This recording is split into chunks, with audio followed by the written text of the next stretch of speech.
Tapi sekarang malah cuman 9 tahun, dikurangin lagi jadi 5 tahun. Menjaga kesatuan penerapan hukum. Nah itu diatur di undang-undang kita. Itu tapi kasusnya spesifik ya, karena undang-undang menentukannya begitu, ada minimum khususnya.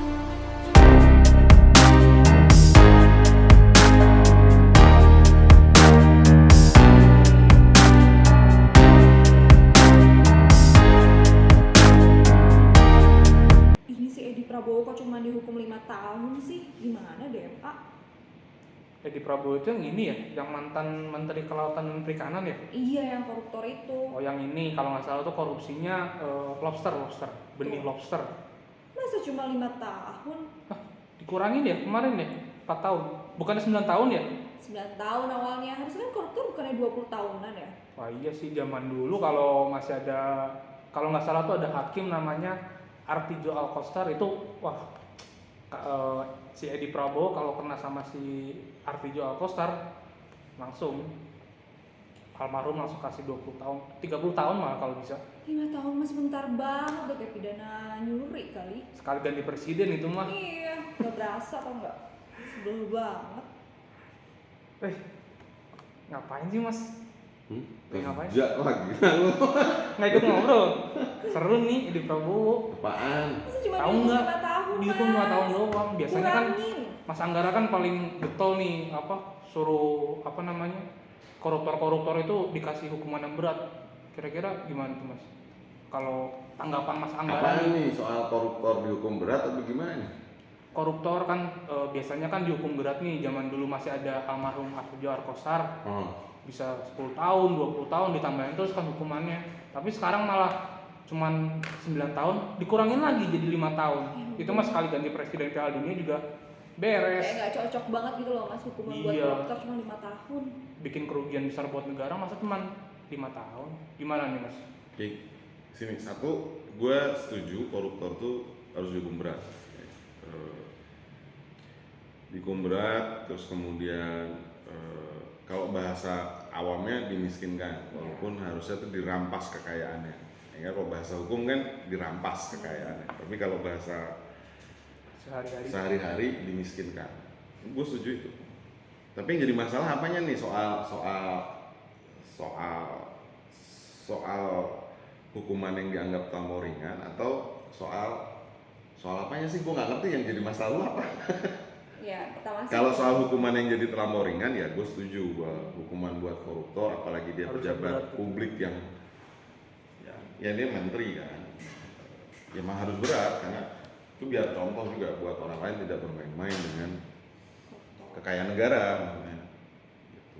Tapi emang boleh gitu mas ya, Mahkamah Agung kasih hukuman yang lebih ringan, karena biasanya kan kalau udah masuk Mahkamah Agung kebanyakan apalagi kasus korupsi kan lebih berat gitu ya. Kira-kira itu gimana mas? Mungkin pengalaman Mas Anggara kalau soal kasasi Mahkamah Agung tuh gimana tuh kira-kira?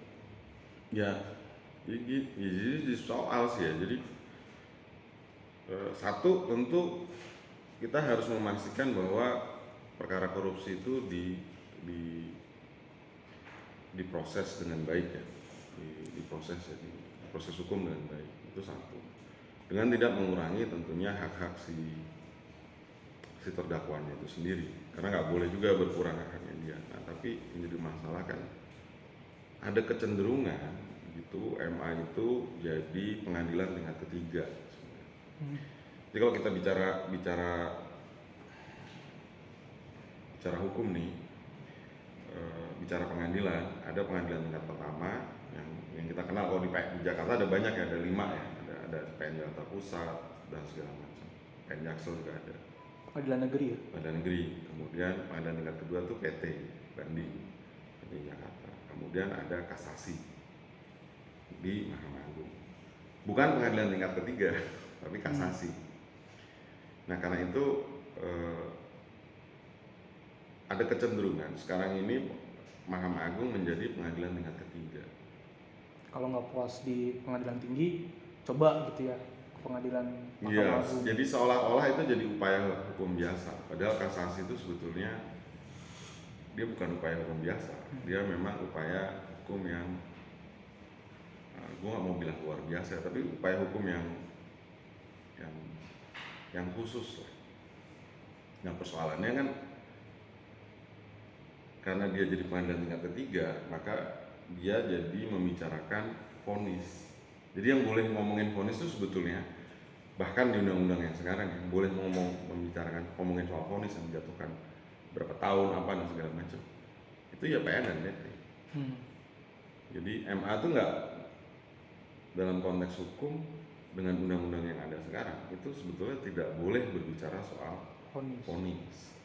Jadi peninggikan juga nggak boleh, menurunkan juga nggak boleh. Itu ranahnya PN sama PT. Nah tapi kecenderungannya kan dia jadi pengadilan tingkat ketiga, sehingga dia membicarakan vonis. Dan masyarakat kalau udah masuk ke MA, apalagi koruptor berharapnya diperberat gitu ya. Masyarakat berharap diperberat, koruptor berharap diperingan loh. Gimana sih? Iya jadi kan? Kebalik-balik. Iya benar. Masyarakat kan seneng tuh kalau misalkan ada berita koruptor A, B, C, D diperberat hukumannya. Ya, tapi lu seneng nggak? Ya seneng. Seneng sih sebenarnya karena kan ngerugiin duit negara, digaji Ya, sama duit pajak pajak, kita juga. duit pajak kita juga tiap Lu tahun seneng kita nggak? bayar pajak. Seneng lah. Lah iya, semua everyone is happy. Menurut gue korupsi, kejahatan korupsi itu kan kejahatan serius ya, dan memang harus diproses secara serius dan kemudian ya kalau memang pelakunya ditemukan ya dia harus dihukum secara serius. Soal berapa banyaknya biarkan itu urusan pengadilan. Tapi gini, ada dua isu sebetulnya soal dia adalah kejahatan serius dan dihukum harus juga serius gitu ya. Sama urusan posisi Mahkamah Agung sebagai lembaga pengadilan tingkat ketiga. Jadi kecenderungannya jadi lembaga pengadilan tingkat ketiga, bukan pengadilan kasasi. Jadi sebenarnya kalau dari Mas Anggara ngomong tadi, MA itu nggak boleh gitu ya kalau misalkan nurunin atau naikin vonis dari yang pengadilan negeri. Terus tugasnya emang apa Mas kira-kira Mas? Tugasnya, salah satu. Jadi kalau gue selalu bilang tugas pengadilan yang paling penting dan paling terutama. Tapi ini sayangnya ya. Jadi gue nih ikut banyak conference, sempat beberapa tahun ikut banyak conference. Dan sering ketua MA di tempat gue conference itu jadi keynote speech. Itu gue selalu perhatiin ketua-ketua MA itu selalu ngomong, jadi di pidatonya dia selalu ngomong soal hak asasi. Ada kali 20 kali kalau di pidato gitu ya. Sayangnya kalau ketua MA di sini gue belum pernah tuh dengar dia ngomong hak asasi. Atau mungkin gue yang nggak tahu ya, tapi gue pernah dengar pidato ketua MA gitu, ketua MA kita pasca reformasi lah ya, karena sebelum reformasi gue nggak pernah dengerin. Pasca reformasi itu gue nggak pernah denger ngomong soal. Jadi kalau bedanya ya ketua MA di luar itu the role of court essentially is protecting human rights. Dia selalu ngomong aja itu. Nah, itu fungsi utama dan paling penting dari pengadilan. Yang kedua, kalau kita ngomongin fungsi utama dari Mahkamah Agung sebagai pengadilan kasasi ya, bukan pengadilan tingkat ketiga, menjaga kesatuan penerapan hukum. Nah, itu diatur di undang-undang kita. Nah, ngomongin penerapan hukum kan, bukan soal vonis. Jadi, maksudnya penerapan hukum gini.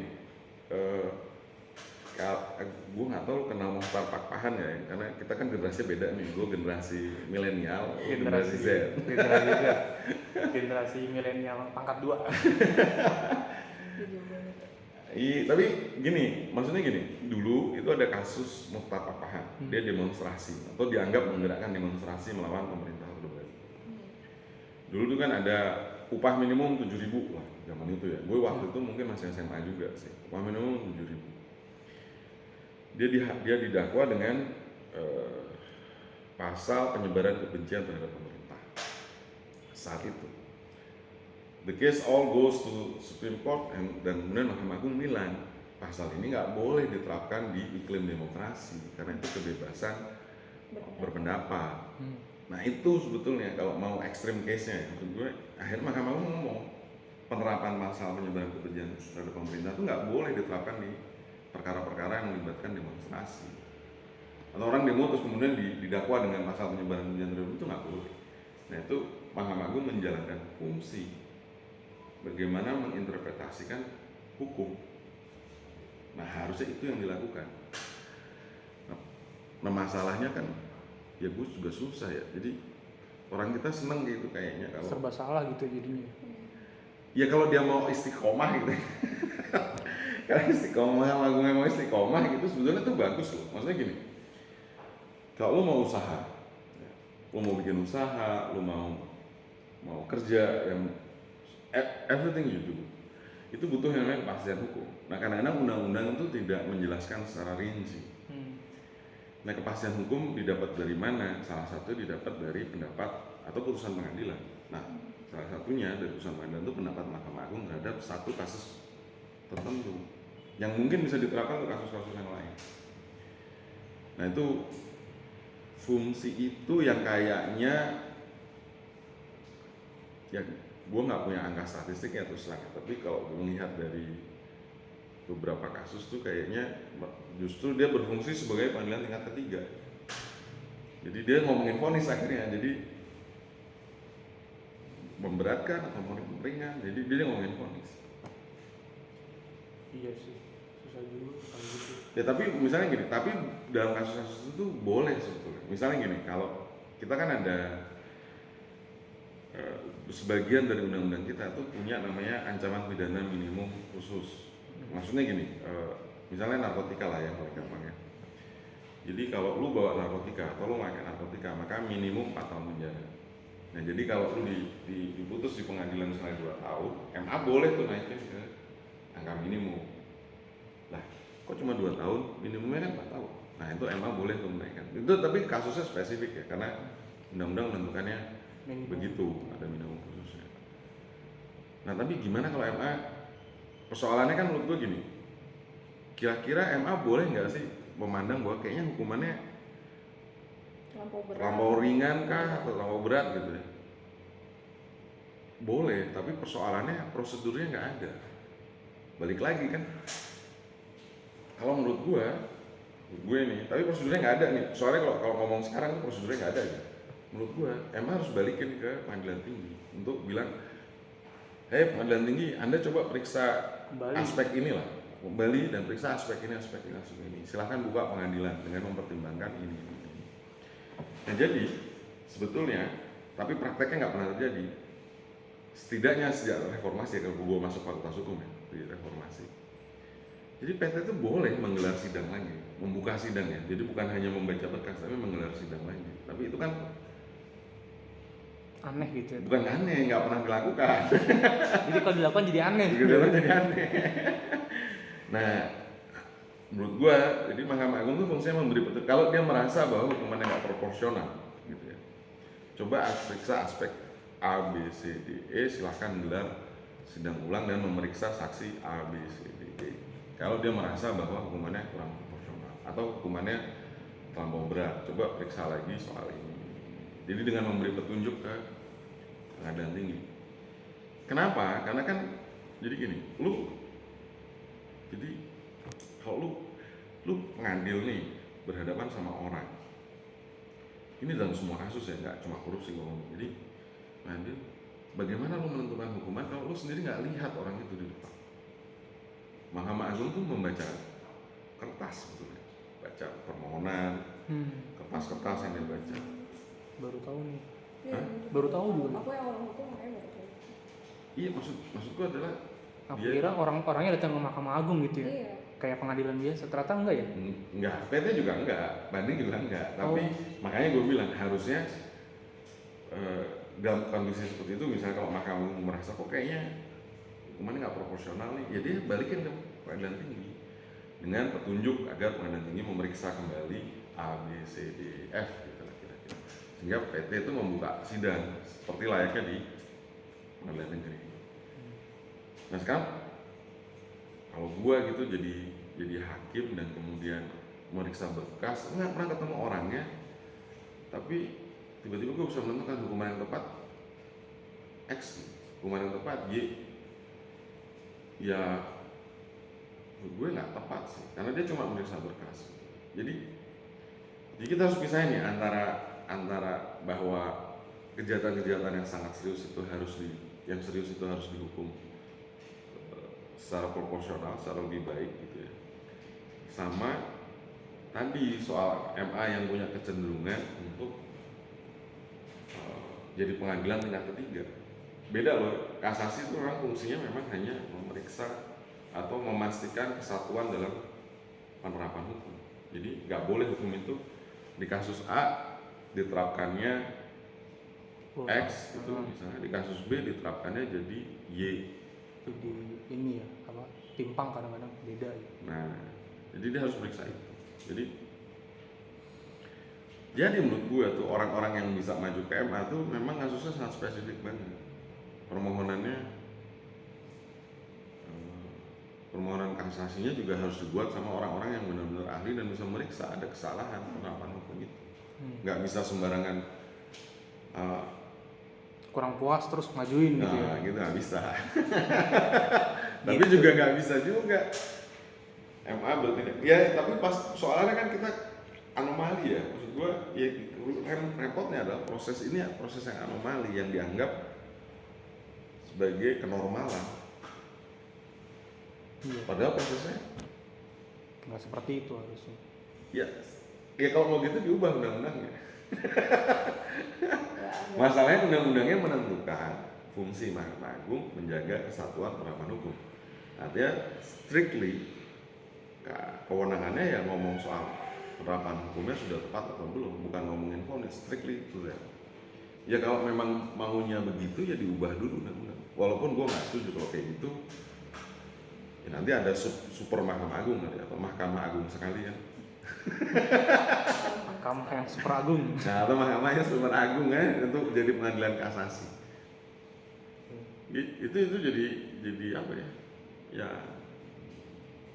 gitu deh. Jadi gitu Mbak Dewi. Tapi ya kadang-kadang repotnya dari ngomong-ngomong kayak begini ya, orang ngira bahwa ya kita setuju sama, misalnya kayak gue gitu ngomong, kita setuju sama, gue dianggap setuju sama vonis yang ringan. Enggak juga, gue nggak setuju juga. Cuma emang harusnya nggak seperti itu secara sistem gitu loh, harusnya nggak kayak gitu.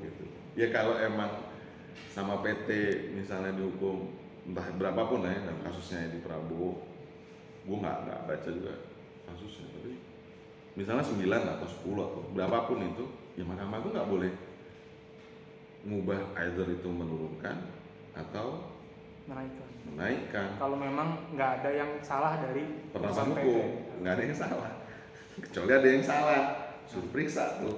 Baru. Nah prosedur itu yang nggak ada di KUHAP itu balik lagi. Gua nggak ngerti ya, bertahun-tahun ya, KUHAP itu dari tahun 80-an gitu sampai sekarang kok kayaknya memang rumit. amandemen. Rumit. Enggak sih, soal mau aja. Buktinya ada tuh undang-undang yang dibahas sama super kilat. Aduh, apa ya? 2019 ya? Hah? Lu ada loh, IKN itu dibahasnya cepet banget. Itu satu, IKN. Terus undang-undang KPK, revisi undang-undang KPK juga dibahas sangat cepat. Itu soal mau apa enggak sih menurut gue. Jadi kalau ada, jadi hukum memang selalu tertinggal dalam mencermati perkembangan. Tapi kalau lihat kayaknya kita perlu nih ada prosedur baru gitu, ya diamandemen aja. Harusnya kayak gitu sih. Ya kita doain aja deh, semoga kedepannya memang kasus-kasus kayak gini ini ya apa namanya? Ya, pertama kita harus berdoa Indonesia bebas dari korupsi. Betul. Itu yang pertama. Yang kedua nggak ada. Yang kedua ya bebas mungkin susah ya, tapi kita bisa Minimal menurunkan tingkat korupsi, terutama ini korupsi yang paling jahat tuh deh, gue kasih tahu adalah korupsi di sistem peradilan pidana, karena itu nyangkut nyawa orang. Itu harus bersih dulu sistem peradilan pidana kita, baru kita ngomongin yang lain-lain. Nah kita harus berdoa pertama, ya berdoa dan berupaya bersama-sama agar kita bisa mengurangi gitu loh, korupsi. Kan kalau korupsi semakin berkurang ya kalau bisa hilang lebih bagus lagi. Kita kan bisa menikmati mungkin akses pendidikan yang lebih baik, infrastruktur yang lebih nyaman baik gitu. Dan nyaman buat semua orang. Itu sih menurut gue. Tapi yang tadi menurut gue tetap harus dipikirkan tuh si para pembentuk undang-undang. Jadi nggak bisa juga itu dibiarkan. Kecuali kalau mau nambah tadi, jadi tambah di atasnya ada Mahkamah Super Agung, Ultra Agung, apa gitu. Amandemen dulu tadi ya. Ya apapun itu amandemen dulu dong. jangan kemudian karena hakim itu independen gitu. Gua, iya independen sih, tapi kan ada aturan. Betul. Jadi gitu Mbak Dewi, semoga ya kekecewaan terhadap Edi Prabowo sedikit terkurangi dengan penjelasan Mas Anggara. Enggak, itu tetap kita harus kecewa. Hukumannya gue setuju, hukumannya Bener sih. terlampau ringan. Iya. Tapi maksud gue Banget itu kalau menurutku. Mahkamah Agung juga keliru karena selama bertahun-tahun akhirnya misalnya tadi kasih contoh tadi ya, dulu dinaikin terus tuh kalau kasasi. Islam kan kalau orang boleh naikin berarti boleh nurunin dong. Iya. Nah kalau seandainya strict gitu ya, istiqomah apa sih istiqomah? Berada di jalan yang lurus lah ya. Berada di jalan yang lurus bahwa fungsi dia karena penerapan hukum ya udah fokus aja ke situ, nggak ngomongin vonis. Ya kita nggak akan berdebat soal kok tiba-tiba MA nurunin udah gitu alasannya kemarin kalau gue baca karena sebagai menteri dia bekerja sangat baik gitu Iya. jadi aneh-aneh. Semua menteri kayaknya bekerja dengan baik. Iya kalau bekerja baik nggak korupsi Iya. dong. Kerja baik. Iya bekerja baik itu nggak korupsi. Benar. Gitu kan. Tapi ternyata kan dia korupsi juga kan artinya ya nggak bekerja baik. Gitu. Korupsi pakai bahasa aneh-aneh. Gue balik lagi kerja. Siap. Thank you Mas penjelasannya walaupun aku agak ngejelimet nih karena bukan anak hukum. Oke.